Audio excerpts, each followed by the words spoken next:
বন্ধুরা, আমার আরও একটি ব্লগে তোমাদের সকলকে স্বাগত জানাই। কেমন আছো বন্ধুরা? আশা করি সকলে খুব ভালো আছো। আমিও খুব ভালো আছি।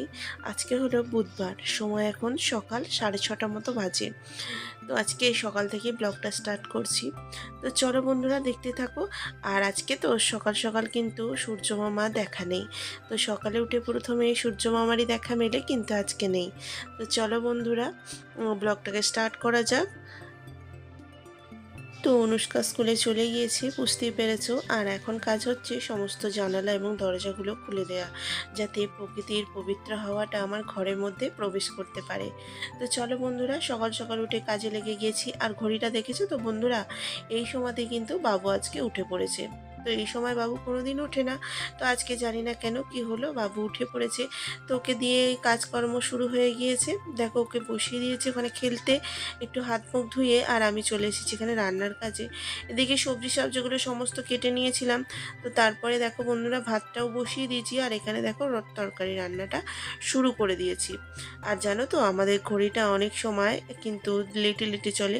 আর আজকে তো আমি অনেকটা ফাস্ট করে দিয়েছি, 15 মিনিট ফাস্ট করে দিয়েছি ঘড়িটা। তো যাতে আমি সকাল সকাল উঠে অনুষ্কার স্কুলে যেন দেরি না হয়। একে তো পরীক্ষা চলছে, তার উপরে যদি আমার একটু দেরি হয়ে যায় তখনই কিন্তু অনেক প্রবলেম হয়ে যায়। তো সেই জন্যে কিন্তু আমি পরীক্ষার সময় একটু তাড়াতাড়ি চেষ্টা করি যাতে উঠে পড়ি এবং তাড়াতাড়ি ওকে রেডি করে স্কুলে পাঠানো যায়। এদিকে দেখো বন্ধুরা, রান্নার কাজবাজ একেবারে শুরু করে দিয়েছি। এখানে পেঁয়াজ, তেজপাতা, পাঁচফোড়ন দিয়ে সবজিটাকে ভালো করে ভেজে নেব। এখানে আমি তো পটলের তরকারি করছি, তো সেই জন্য এখানে ইউজ করলাম একটু অল্প করে পেঁয়াজ। তো এখানে দেখো বন্ধুরা, মশলাটাকে ভালো করে কষিয়ে নিচ্ছি আলু দিয়ে। তো আলুটা দেওয়ার আগে কিন্তু পেঁয়াজটাকে অল্প করে ভেজে নিয়েছিলাম। এরপরে দেখো বন্ধুরা, আলুটা দেওয়ার পর সুন্দর করে আবার ভেজে নিচ্ছি। তো এখানে আমি ইউজ করছি অল্প করে রসুন কুচি বা রসুন গ্রেট করাটাকে।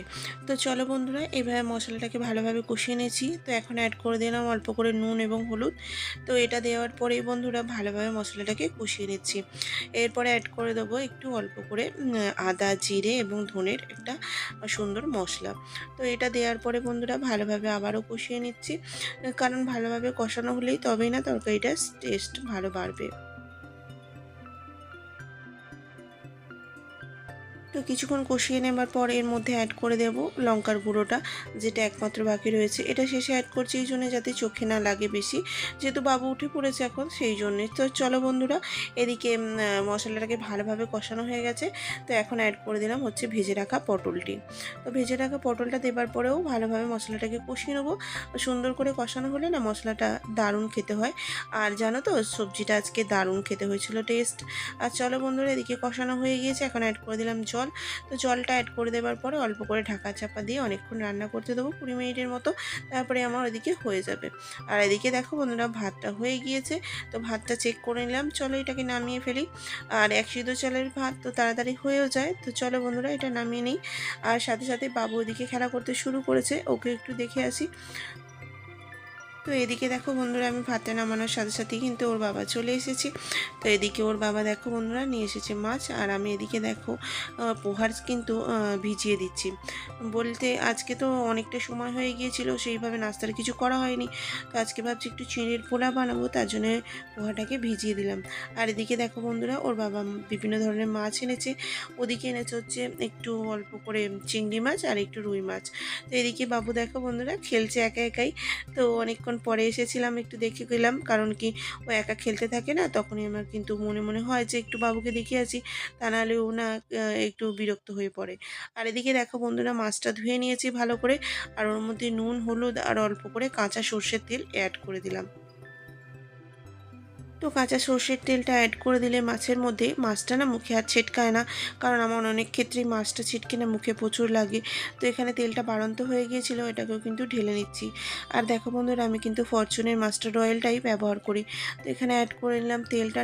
আর এদিকে দেখো মাছটাই কিন্তু সুন্দরভাবে মাখিয়ে নিয়েছি, এখন মাছটা ভাজা করতে বসিয়ে দিলাম। আর এদিকে ছোটো কড়াটা আমি বসিয়ে দিয়েছি, কারণ ওদিকে দেখো তরকারিটা হচ্ছে আর সাথে সাথে মাছটা এই সাইডে ভাজা হয়ে যাবে। আর যেহেতু তাড়াতাড়ি করছি সকালে, সকালে রান্না থাকে আর অনেকটাই তাড়াতাড়ি করতে হয় জানো তো। প্রত্যেক দিন ভাবি সকালে উঠে আমি অন্যান্য কিছু কাজ করে নেবো, যেমন ঘর পরিষ্কার, ঘর ঝাড়ু মারা, সমস্ত কাজ, কিন্তু সেটা হয়ে ওঠে না। তো প্রত্যেকদিন সকালে উঠে যখন ওর বাবার টিফিন রেডি করতে হয়, সাথে আমাদেরকেও রান্নাবান্না করতে হয়, তো তার জন্যে কিন্তু আমি সকালে উঠে সবার আগে রান্নাটা করে নিই। তো একদিক থেকে রান্নাটা হয়ে থাকলেও কিন্তু অনেক ক্ষেত্রে সুবিধা হয়। যখন তোমার রান্না কমপ্লিট থাকবে তখন কিন্তু তোমার মনে একটা শান্তি থাকবে যে আমার রান্না করার নেই, তো আজকে সারাদিন সুন্দরভাবে সমস্ত কাজগুলো করে নেওয়া যাবে। এদিকে দেখো ভাতটা হয়ে গেছিলো, ওটাকে নামিয়ে নিলাম এবং তরকারিটাকেও একবার চেক করে নিলাম কতটা কি হয়েছে। মাছটা প্রায় হয়েই গিয়েছে, আরও একবার উল্টে দিলাম, এরপরে কিন্তু তুলে নেবো।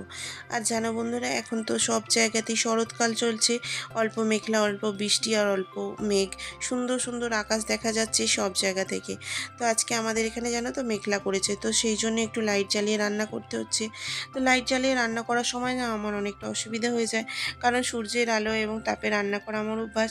জানো তো আমার কিচেনটা এত সুন্দর জায়গায় আছে, মানে পূর্ব দিকে, তো সেই জন্যে কিন্তু সকাল হলেই আমার কিন্তু সকাল সকাল রোদটা আমার কিচেনে পড়ে, আর আমার রান্না করতেও কিন্তু দারুণ লাগে। আর অল্প অল্প হাওয়াও আসে, যেহেতু ওদিকে একটা বড় দরজা রয়েছে, সেই জন্য কিন্তু ওখান দিয়ে হাওয়াও আসে, আর সেইভাবে রান্না করতে আমার খুব ভালো লাগে। এদিকে দেখো মাছটা একবার উল্টিয়ে দিয়েছি আর অন্য মাছগুলোও দিয়ে দিলাম। আর এদিকে দেখো বন্ধুরা, কড়াতে সবজিটা নামিয়ে নিয়েছি এবং কড়াতে দিয়ে দিলাম অল্প করে কাঁচা বাদাম। তো কাঁচা বাদামটা ভেজে হালকা করে তুলে নিয়েছি, এখন অ্যাড করে দিচ্ছি জিরে, তেজপাতা এবং অল্প করে কোচানো পেঁয়াজ। তো এদিকে দেখো বন্ধুরা, মাছের সাথে সাথে না আমি নাস্তাটাও শুরু করে দিয়েছি, কারণ ওর বাবা যেহেতু মাছ আনতে কিছু না, একটা লেট হয়েছে না, তো তাড়াতাড়ি করে আজকে রান্নাটা করে নেবো। আর যেহেতু সময় কম আছে, আজকে আর গ্যাসটা মুছলাম না, এর মধ্যেই করে নিচ্ছি। তো খাওয়া তো একই জায়গায় যায়, তো চলো বন্ধুরা এদিকে রান্নাটা করে নিই, কারণ অনেকটা সময় হয়ে গেছে, ওর বাবারও কিন্তু যাওয়ার সময় হয়ে গেছে কাজে, তো অফিসে অনেকটা দেরি হয়ে যায়, সেই জন্য কিন্তু সকালে উঠেই সকাল করে আমি রান্নাটা বসিয়ে দিয়ে থাকি। তো অনেক ক্ষেত্রে কি হয়, আমার অনেকটা লেট হয়ে যায়। তো আজকে সেই রকমই হয়েছে, 2 রকম 3 রকম রান্না করতে গেলে আমার অনেকটা লেটই হয়ে যায়। এদিকে দেখো বন্ধুরা, আমার পোলাওটা ভাজা হয়ে গিয়েছে, এখন অ্যাড করে দিলাম বাদামগুলো। তো বাদামগুলো অ্যাড করে দেওয়ার পরে সুন্দর করে আর একটু ভেজে নিয়ে ব্যাস নামিয়ে দিয়ে দেবো। আর এদিকে দেখো বন্ধুরা, যেহেতু বাচ্চারা খাবে অনেকটা করেই করলাম, তো ওর বাবাকে দেওয়ার সময় অল্প করে কোচানো লঙ্কা দিয়ে দেবো, তো তাহলেই কিন্তু ও সুন্দর করে খেয়ে নিতে পারবে। এখানে বন্ধুরা লাস্টে অ্যাড করে দিলাম অল্প করে চিনি, যাতে অল্প করে একটু মিষ্টি মিষ্টিও খেতে লাগে, আর মিষ্টি মিষ্টি হলে পোলাও কিন্তু খেতে আরও সুন্দর লাগে। এখানে হয়ে গিয়েছে বন্ধুরা, ওর বাবার জন্য অল্প করে তুলে নিলাম এবং আমাদের জন্য কড়াতেই রেখে দিলাম, যখন খাবো তখন নামিয়ে নেবো ঠিক সময় মতো। শুধুমাত্র আমার নয়, প্রত্যেক গৃহিণী প্রায় সকালবেলা যখনই রান্নার কাজে আসে বা দুপুরবেলা যখনই রান্নার কাজে আসে, বিভিন্ন ব্যস্ততার মধ্যেই তাদের জীবনটা কাটে। সেরকমই আমারও এক ব্যস্ততা। এখানে দেখো সকালে রান্না করতে হয় বলে আমার কিন্তু অনেকটা সুবিধা আছে। তো সকালে একবেলা রান্না হয়ে গেলে না আমি অনেকটা ফ্রি থাকি। বাকি সারাদিন সমস্ত কাজ করি এবং যাই করি না কেন, আমার অনেকটা সময় পেয়ে যায়। তো এদিকে দেখো মাছটা এমনি অল্প করে ঝাল করে নিয়েছি, আর এদিকে ওর বাবার টিফিনটাও রেডি করে দিয়েছি। তো বন্ধুরা আজকে ছোটোখাটো একটা ব্লগ বানিয়েছি, তোমাদের কেমন লেগেছে অবশ্যই কমেন্ট করে জানিও। আর চ্যানেলে নতুন হলে অবশ্যই আমার চ্যানেলটাকে সাবস্ক্রাইব করে দিও প্লিজ।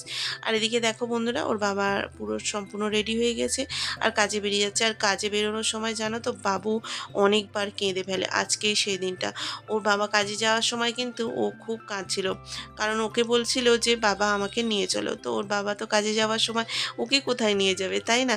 তো সেই অর্থে দেখো ও কিন্তু খুব কাঁদছিল। তো অনেকক্ষণ পরে কোলে নিয়ে হাতে চুপ করিয়েছে, এখন বসে গিয়েছি খেতে। চলো বন্ধুরা দেখা হচ্ছে পরের একটা ভিডিওতে। নতুন হলে আমার চ্যানেলটাকে সাবস্ক্রাইব করে দিও প্লিজ।